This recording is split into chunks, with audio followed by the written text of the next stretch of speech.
लगा दो उसको।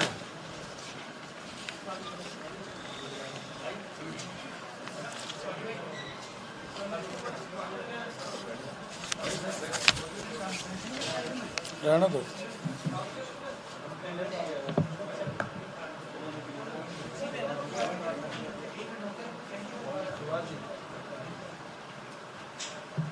चालू हो। बहुत बहुत धन्यवाद। मैं थोड़ा सा लेट हो गया।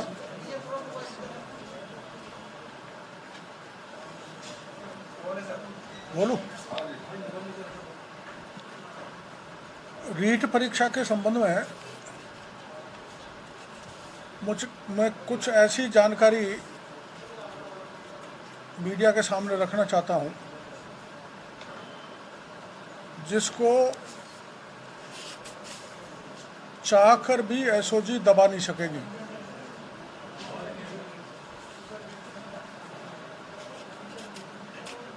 और एसओजी बार बार ये कह रही है कि हम पे किसी प्रकार का दबाव नहीं है, लेकिन हाथ इतने बड़े हैं कि उन पर एसओजी उनकी तरफ निगाह भी नहीं डालेगी। इसलिए मैं बार बार सीबीआई जांच की मांग कर रहा हूं।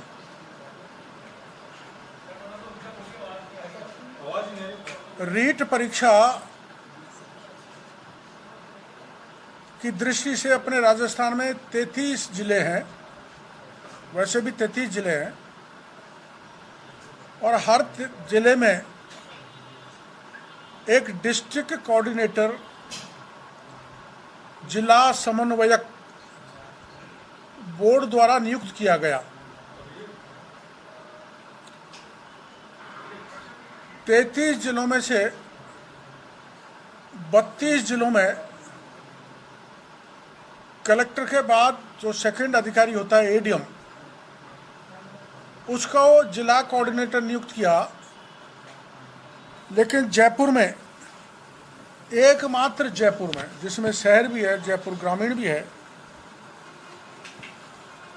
एक प्राइवेट व्यक्ति डॉक्टर प्रदीप पारासर को डिस्ट्रिक्ट कोऑर्डिनेटर नियुक्त किया गया। ये रिटायर्ड लेक्चरर हैं और कभी इनका भी माध्यमिक शिक्षा बोर्ड में नाम चला था। और जारौली साहब जो इस समय माध्यमिक शिक्षा बोर्ड के अध्यक्ष हैं, और डॉक्टर पारासर एक दूसरे में अत्यंत घनिष्ठ मित्र हैं। इसलिए बोर्ड के अध्यक्ष ने, जारौली साहब ने, जो हमको चुनौती दे रहे हैं, हमारा इस्तीफा मांग रहे हैं, अकेले प्राइवेट व्यक्ति को जयपुर का जिला कोऑर्डिनेटर नियुक्त कर दिया। इनके नीचे 4 डिप्टी कंट्रोलर बनाए गए, जिसमें doctor Dhyanchand Gothwal, doctor BS Bairwa, doctor Subhash Yadav, doctor Randhir Singh. इन चारों डिप्टी कंट्रोलर की भी विशेष जिम्मेदारियां होती हैं, लेकिन इनको बाईपास करके ये जो मैं नाम बता रहा हूं, प्राइवेट आदमी, गैर सरकारी आदमी, डॉक्टर प्रदीप पारासर, इन्होंने 4 लोगों को नियुक्त किया मौखिक तौर पर। डॉक्टर प्रदीप पारासर के तो लिखित आदेश हैं। कौन बोल रहा है? डॉक्टर प्रदीप पारासर के तो लिखित आदेश है, लेकिन जिन 4 लोगों को नियुक्त किया वो प्राइवेट लोग हैं। इन्होंने परीक्षा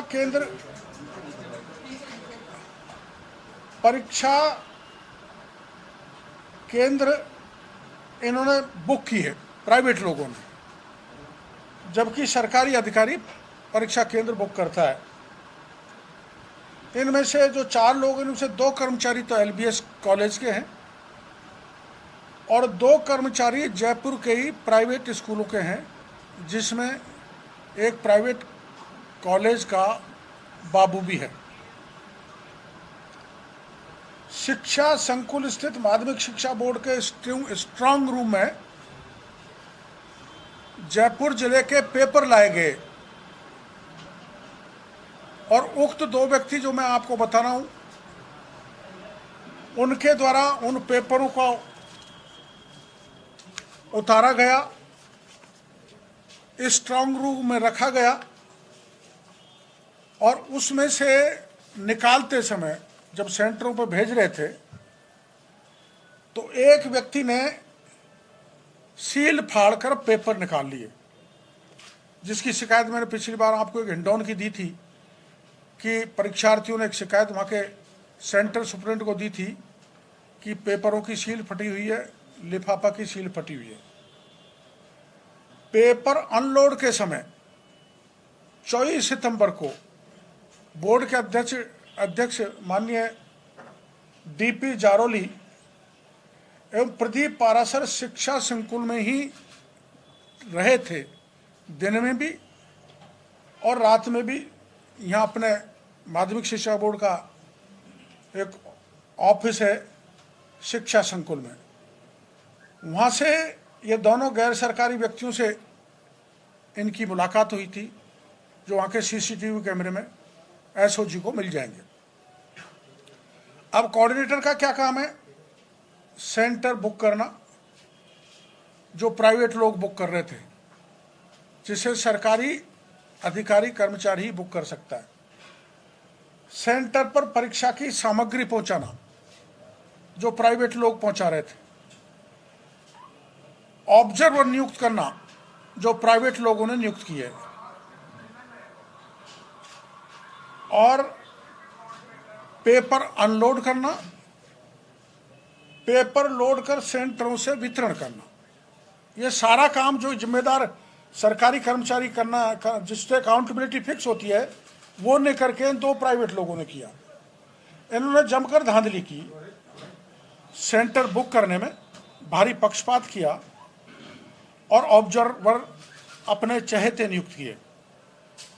माननीय शिक्षा मंत्री जी, उसके बाद में माननीय मुख्यमंत्री जी ने बयान दिया कि कोई भी सरकारी कर्मचारी सस्पेंड कर देंगे, सरकारी से नौकरी से निकाल देंगे, और कोई अगर स्कूल लिप्त पाई तो उनकी मान्यता निरस्त कर देंगे।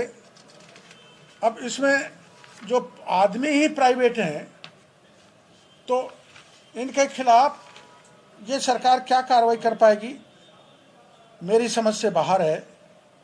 लेकिन शिक्षा संकुल में स्वयं बोर्ड के अध्यक्ष जारोली एवं प्रदीप पारासर दोनों ने आपस में मिलकर शिक्षा संकुल के कार्यालय में एक संगठित गिरोह के जरिए पेपर लीक किया है, जिसके प्रमाण मैं अगली पत्रकार वार्ता में प्रस्तुत करूंगा।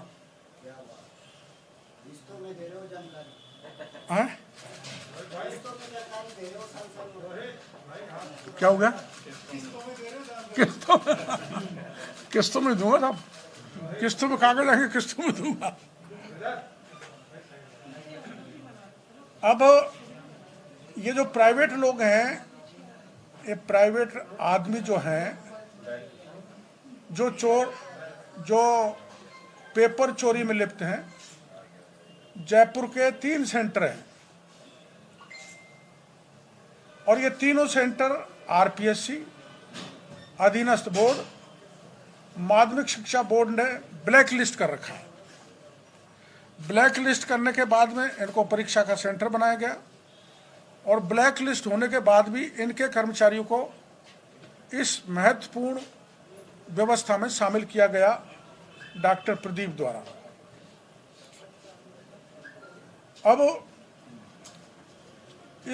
अब मैं ये अगर एसओजी काम करेगी, इनकी तरफ जाएगी, जो 3 सेंटर जयपुर के हैं, इनकी तरफ पहुंच गई, जो प्राइवेट लोगों को अगर पहुंचने पकड़ने में एसओजी सफल हुई तो बत्तीलाल भी आ जाएगा, वरना बत्तीलाल आने वाला नहीं। लक्ष्मणगढ़ वाला भी आ जाएगा, और गंगापुर वाला भी गिरफ्त में आ जाएगा। और जारौली और डॉक्टर प्रदीप पारासर और वो 8 लोग जिस संगठित गिरोह ने पेपर लीक किया है, कई जगह आंसर शीट दी हैं, वो जेल के सीख चुम होंगे, मैं गारंटी के साथ कहता हूं। और जब वो नाम उजागर करेंगे तो बड़े नाम सामने आएंगे। इसलिए मैं सीबीआई जांच की मांग कर रहा हूं, क्योंकि एसओजी उस स्टेज पर जाके इस प्रकरण को दबा सकती है। एक और महत्वपूर्ण जानकारी मैं आपको देना चाहता हूं। मुझे पता लगा है, इसलिए मैं आपके जरिए एसओजी से निवेदन करना चाहता हूं कि जयपुर शहर में हजारों ब्रॉडबैंड कनेक्शन 21 सितंबर से 25 सितंबर के बीच में लगे हैं। सरकारी की एजेंसी अगर इनका डिटेल पूछताछ करेगी तो इनके पेपर लीक से कनेक्शन मिलेंगे। और ये जो झोंटवाड़ा है, इस झोंटवाड़ा में टाटा स्काई ने 25 सितंबर को रात के 10 बजे 10 कनेक्शन रिलीज किए हैं। इसी प्रकार की 10 दूसरी कंपनियों ने सैकड़ों कनेक्शन जयपुर में रिलीज किए हैं। तो जो नेटवर्क बंद किया वो सरकार की योजना इन्होंने विफल की है और इनके जरिए बड़े पैमाने पर पूरे राजस्थान में पेपर गया है, पेपर बड़े पैमाने पर लीक हुआ है। अब शिक्षा मंत्री जी हमारे बारे में आरोप लगाते हैं कि मेरे को डांट दिया अरुण सिंह जी ने, इसलिए धरना समाप्त करके चले गए। और डॉक्टर केवड़ीलाल पलट गए। मैं पलट नहीं रहा हूं, ऐसा हो ही नहीं सकता। मैं जिधर कदम बढ़ा देता हूं उससे पीछे नहीं हटता। मेरा राज था जब भी मैं अन्याय के खिलाफ खड़ा हो जाता था, और अब भी जब तक इसका खुलासा नहीं होगा मैं लड़ूंगा, जमीन पर लड़ूंगा, संघर्ष करूंगा, फिर आंदोलन की रणनीति बनाऊंगा। अगर सरकार ने हमारी बात नहीं मानी तो एसओजी ने, जो मैं आरोप लगा रहा हूं डॉक्टर प्रदीप का और जारौली का यहां पर मिलकर प्राइवेट लोगों के हाथ में अति महत्वपूर्ण परीक्षा के पेपर पकड़ा देना, उनके द्वारा सील तोड़कर पेपर को निकाल लेना, और उनमें से ही एक ने बत्ती लाल को 15 लाख में पेपर उपलब्ध कराया है। बत्ती लाल जब पकड़ा जाएगा तो इन 2 प्राइवेटों के नाम सरकार को जानकारी में एसओजी को मिल जाएंगे, और इसमें सीधा हाथ डॉक्टर प्रदीप का है जो रिटायर्ड लेक्चरर है, जिसको कोऑर्डिनेटर बनाया गया। और ये एक अनन्य मित्र है जारौली जी का। तो मैं आक्षेप लगाना चाहता हूँ, सीधा आरोप है, जारौली जी और डॉक्टर प्रदीप दोनों ने मिलकर राजस्थान के 25 लाख छात्रों के, बेरोजगारों के साथ, भविष्य के साथ खिलवाड़ की है। इसे सरकार पुनः इस परीक्षा को कराए और सीबीआई जांच कराए, वरना किस स्तर तक सरकार के हाथ झुलसेंगे इसका अंदाजा नहीं लगाया जा सकता। आप कह रहे हैं कि सरकार ने पेपर ये लीक हुआ है, जांच करा है। आपका धरना जो वो आरोप लगा रहे हैं कि अरुण सिंह जी कि आपको धमकी दी उसके बाद उठे, आप जब इतने सबूत हैं तो धरने से क्यों उठे? सबूत धरने का तो ये था, आपकी जानकारी मैंने दे दिया था। मेरे को अरुण सिंह जी ने पार्टी कार्यालय बुलाया था, और पार्टी कार्यालय पर मैंने ये तथ्य सभी बताए थे जो मैं मीडिया के सामने पहली फेज में बताया, अब बता रहा हूँ। तो पार्टी ने यह तय किया था कि सारे विधायक इस पे धरने पे बैठेंगे। तो जब पार्टी ने यह तय कर लिया तो मैंने धरना स्थगित कर दिया, कैंसिल तो किया। इतने दिन हो गए आपको धरने से उठे भी हो गए, और एग्जाम को भी इतने दिन हो गए, बवाल भी मचा हुआ है। वो तो वो अब देखो कुछ व्यस्तताएं हैं हमारे पार्टी प्रदेश अध्यक्ष की और दूसरे लोगों की, तो ये तो तय हो गया है कि सारे विधायक इसमें धरना देंगे। और दूसरे दिन पूरे राजस्थान में भारतीय जनता युवा मोर्चा ने जगह जगह प्रदर्शन किए ही थे। पार्टी ने निर्णय ले लिया है इसमें आंदोलन किया जाएगा। इसके साथ साथ एक सवाल और है, अरे भाई रुक जाए, इसके साथ ही एक सवाल इसी से मिलता जुलता सवाल है कि आप जो कुछ भी धरना प्रदर्शन करते हैं, सांसद तो आप बीजेपी के कहलाते हैं, भाई उनके द्वारा, लेकिन आप अपने स्तर पे यहाँ काम करते, पार्टी कार्यालय के या उनकी सहमति से कहीं कोई वास्ता ही नहीं होता है आपको। देखो मेरी बात सुनो, आपका सवाल उचित है, लेकिन मैं सवाई माधोपुर था तो जो धरनार्थी छात्र थे उन्होंने मेरे को फ़ोन किया था कि एक बार आप हमसे आके मिल लो। अब जो कोई सामने से कोई फ़ोन करता, आप भी करें तो मैं आपसे जाके मिलूंगा, उसमें पार्टी की अनुमति उचित नहीं समझता। तो जब मैं वहाँ से आया, मैं 9 बजे तक पहुँच जाऊँगा, तो 9 बजे से पहुँचने से पहले ही पुलिस ने उनको भगा दिया, दौड़ा दिया। ये बात सही है कि मैं उनको समेट के लाया और मैंने कि तुम धरना दो, कोई चिंता करने की जरूरत नहीं। तो उन्होंने कहा आप जाओ मत, आप यहीं बैठ जाओ, इसलिए मैं वहाँ पर बैठ गया। तो क्या आप पार्टी से बड़े हो गए क्या, यानी सहमति लेना भी या बातचीत भी करना? आप पार्टी के नेता नहीं हो, आप सतीश पूनिया नहीं हो, ना अमित शाह हो, ना आप नड्डा हो, जो आपको ये सवाल पूछने का अधिकार है।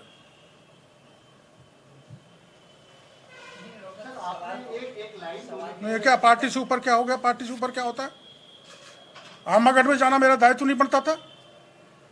बूकना में जब पुजारी को फूंक दिया तो मेरी जिम्मेदारी नहीं बनती थी? वहां से सांसद बना था। पार्टी से ऊपर बात कैसे कह दिया आपने? और पार्टी मेरे को जिम्मेदारी नहीं दे तो मैं काम नहीं करूं, मेरे घर में बैठा रहूं और जनप्रतिनिधियों की तरह?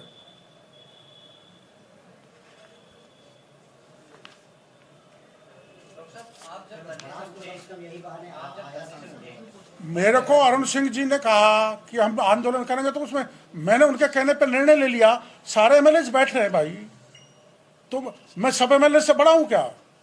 पूरी पार्टी राजस्थान में अभियान चलाएगी, धरना देगी, ये कहा था, तो मेरा बैठे रहने का कोई तुक नहीं था। और मैंने आपको जानकारी दे दी कि बेचारे बच्चों ने मेरे को बुलाया, मैं वहाँ पहुँच गया, मैं गलियों से समेट के लाया, उनको मैंने धरने पर बैठा दिया, तुम चिंता मत करो। वहाँ पुलिस खड़ी थी, वो डर गए, उनका साहब आप यहीं बैठ जाओ, इसलिए मैं बैठ गया। अब उसके लिए भी आधी रात में पार्टी से पूछना था क्या? और पार्टी मेरे को मना कर दी तो मैं बच्चों को छोड़ के जाता क्या? हाँ सर। लेकिन आप कह रहे हो आप उनके उसके अगले दिन युवा मोर्चा ने प्रदर्शन किया, क्या युवा मोर्चा के स्तर का मामला है क्या कि युवा मोर्चा इस पूरे मामले को टैकल करे? सर इसीलिए तो शशि मोहन जी, पार्टी के प्रभारी ने, पार्टी अध्यक्ष जी और चंद्रशेखर जी के साथ बैठ के निर्णय लिया है कि सभी विधायक धरने पर बैठेंगे, बड़े पैमाने पर आंदोलन चलाएंगे।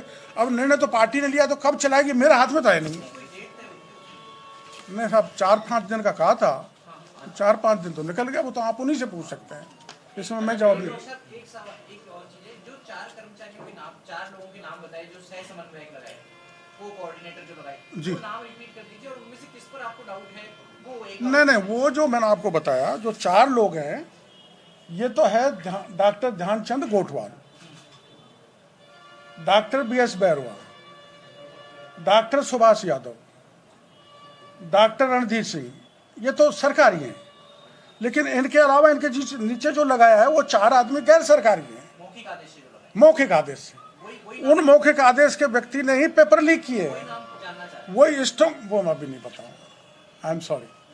और मैंने आपको सबसे बड़ा नाम बता दिया, डॉक्टर प्रदीप पारासर और जारोली, दोनों का बोर्ड में रहना, पेपर वहां से इन 4 का ले जाना, CCTV कैमरे हैं, सब कुछ है उसमें, पर मैं अभी रुक के बताऊंगा। हाँ 24 तारीख को, 24 तारीख रात को। हाँ बिल्कुल, मोबाइल लोकेशन लेंगे तो यहाँ मिलेगा। बोर्ड का अध्यक्ष यहाँ क्या कर रहे थे, और जो ये हैं जिनका मैं नाम बता रहा हूँ, डॉक्टर प्रदीप पारासर, आप सब खुल जाएगा, इनके पकड़ने से खुल जाएगा, गारंटेड कह रहा हूँ, 100% कह रहा हूँ। डॉक्टर साहब आप बार-बार कह रहे हैं बड़े-बड़े नाम सामने आएंगे, बड़े-बड़े नाम सामने आएंगे जी। आप तो सबकी कुंडली जानते हैं, कौन से वो बड़े नाम? अरे साहब, मेरे को वो डांट रहे हैं माननीय शिक्षा मंत्री जी, और डांट पड़ेंगे नाम बताऊंगा तो।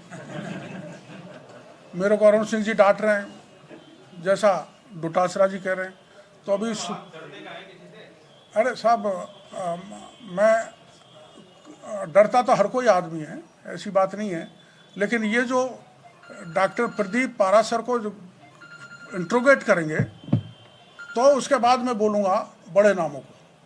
और आपको मैं ये भी कहना चाहता हूँ, देखो एक ये चीज़ मैं जिम्मेदारी से कह रहा हूँ, बत्तीलाल वास्तव में नहीं आने वाला है, क्योंकि कड़ी बत्तीलाल से बैठेगी, इसलिए वो नहीं आएगा। तो मैंने पहले एसओजी को सहयोग करने की दृष्टि से मीडिया को निवेदन कर रहा हूँ कि डॉक्टर प्रदीप यादव इंट्रोगेट होगा, तो वो व्यक्ति जिसने सील फाड़ी है, सील फाड़ के पेपर निकले, वो निश्चित रूप से वो नाम बताएंगे, और वो जयपुर के एक महत्वपूर्ण कॉलेज का प्राइवेट आदमी है।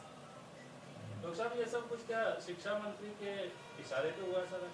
नहीं, मैं ऐसा तो आरोप नहीं लगा सकता सीधा कि शिक्षा मंत्री के इशारे पर हुआ या मुख्यमंत्री से या किसी बड़े का उस पर हुआ, लेकिन ये गहन गंभीरता का मामला है।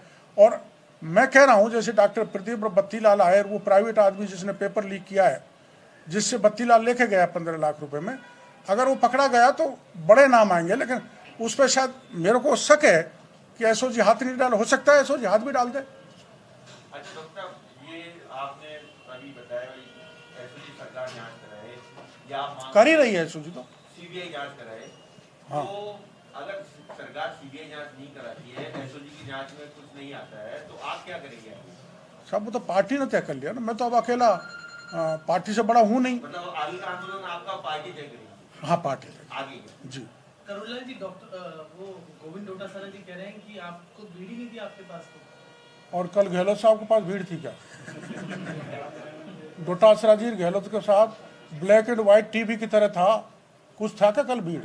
देश का मुख्यमंत्री है, राजस्थान का मुख्यमंत्री है, और पीसीसी का चीफ है, सारे एमएलए थे, भीड़ कितनी सी थी? मुट्ठी पर। कल आए थे 500 के लोग, इधर उधर से प्रधान, सरपंच, एमएलए बुलाए थे उनको, चन्नी जी, परसों चन्नी जी, और चन्नी जी को प्रियंका की डांट पड़ गई तो चन्नी जी वापस चले गए। 500 लोगों का खाना रखा रह गया, तो डांट तो कांग्रेस भी मारती है, तो हमको पड़ गई होगी, क्या दिक्कत? डॉक्टर साहब, लेकिन डोटासरा जी के पास तो भीड़ है, आई थी उनकी जन्मदिन पर? हैं? मैं तो मुख्यमंत्री जी की कह रहा हूँ, डोटासरा जी हो सकता है काम करने से इतने बड़े बन गए हों कि उनका कद इतना हो गया हो कि गहलोत साहब बोना हो गया हो। ये लंबे अरसे बाद मुख्यमंत्री अशोक गहलोत पहले ऑनलाइन लोगों से मिलते थे, ऑफलाइन पहली बार मिले। ऑनलाइन में तो उल्टे उनको ज्यादा लोग मिलते थे, ऑफलाइन में तो बहुत कम लोग मिले हैं, इसलिए उनको ऑनलाइन ही रहना चाहिए अंदर, मैं सलाह देता हूँ। ऐसा ही माध्यमिक शिक्षा बोर्ड के जो अध्यक्ष हैं जी, उन्होंने आप पे आरोप भी लगाए और कुछ ललकारने की भाषा में, तो आपको क्या लगता है कि वो बिना मुख्यमंत्री या शिक्षा मंत्री की शह के बोल सकते हैं इतना? न मेरी समझ में तो इतनी शह तो मुख्यमंत्री जी की, शिक्षा मंत्री जी की नहीं होनी चाहिए, लेकिन मैं मुख्यमंत्री जी को और शिक्षा मंत्री जी को कहना चाहूँगा कि एक अधिकारी जो आपके द्वारा नियुक्त किया गया है उसको इतना अमर्यादित नहीं होना चाहिए, मर्यादा की भाषा बोलनी चाहिए। उसने केंद्र को भी लपेट लिया, उन्होंने हमारे अध्यक्ष जी को भी लपेट लिया, हमको भी लपेट लिया, और ये कह दिया मंत्री बनने के चक्कर में ऐसा कर रहे हैं, तो ऐसा शोभा नहीं देता बोर्ड के एक अध्यक्ष को। उनके खिलाफ सरकार को कार्रवाई करनी चाहिए। करुणा जी, आप 50% विपक्ष की भूमिका निभा रहे हैं, फिर बीजेपी को ऐसी क्या समस्या थी आपको बुला के बातचीत? नहीं, समस्या नहीं थी, मुद्दा बड़ा गंभीर था, तो सभी पार्टी के विधायक मिलकर करें, ऐसा सोच था पार्टी। पर आप विपक्ष की भूमिका निभा रहे हैं, उनको तो बल्कि आपका साथ देना चाहिए। दे रहे हैं ना, तो सभी विधायक दे रहे हैं ना। जी साहब, आप कह रहे हैं कि पार्टी ने आपको कहा था कि 4-5 दिन में जो है वो आगे का आंदोलन विधायक जो धरना देंगे तय करेंगे। आप कह रहे हैं कि आंदोलन के 4-5 दिन भी हो गए हैं, लेकिन कोई आंदोलन की घोषणा नहीं। तो आप पार्टी के पास जाके इस बात को दोहराएंगे छात्रों के हितों की? मैं जा रहा हूँ दिल्ली, सुबह निकल जाऊंगा, अरुण सिंह जी से बात करूँगा। आप भी पूछो। सरगना कौन लग रहा है इस गिरोह में, जो शादी और बादशाह के गिरोह के ऊपर? नाम नहीं बता रहे सरगना का। सरगना तो अब यही मानो doctor Pradeep Parashar, district coordinator Jaipur. बत्ती गिरफ्तार में आएगा तो देश कुल सारी बत्ती लाल आ जाएगा, पारासर को इंट्रोगेट किया जाएगा तो पारासर भी आ जाएगा, और वो जो एक व्यक्ति जिसने स्ट्रांग रूम से पेपर निकाल के फाड़े हैं वो आते ही बत्ती लाल आ जाएगा। मेरे को तो एक शक लगता है कि बत्ती लाल को सदा के लिए गायब नहीं कर दें, सदा के लिए गायब नहीं कर दें। नहीं, आपका कहना सही है। स्पीकर के कोचिंग का भी संबंध बताया इस पूरे पेपर लीक। ये तो मेरी जानकारी नहीं, पर मैं कह रहा हूँ लक्ष्मणगढ़ का भी पता लग जाएगा, गंगापुर का भी लग जाएगा, जयपुर से भी जो है, मैं आरोप लगा रहा हूँ, उनका वास्तव में पता लग जाएगा।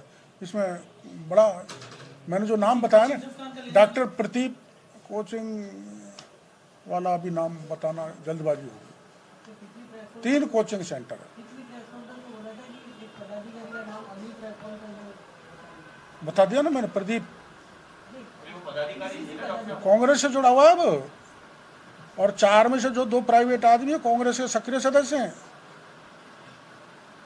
डॉक्टर प्रदीप पारासर ने जो 4 आदमी प्राइवेट बनाए हैं उसमें 2 कांग्रेस के सक्रिय सदस्य हैं।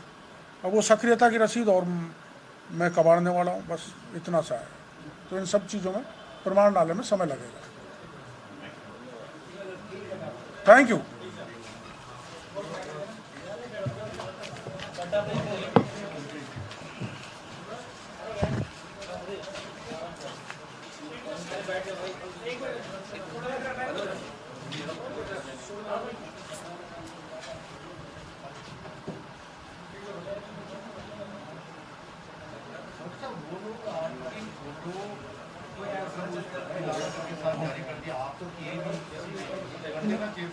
मैं है मोतीलाल जी के साथ मेरे फोटो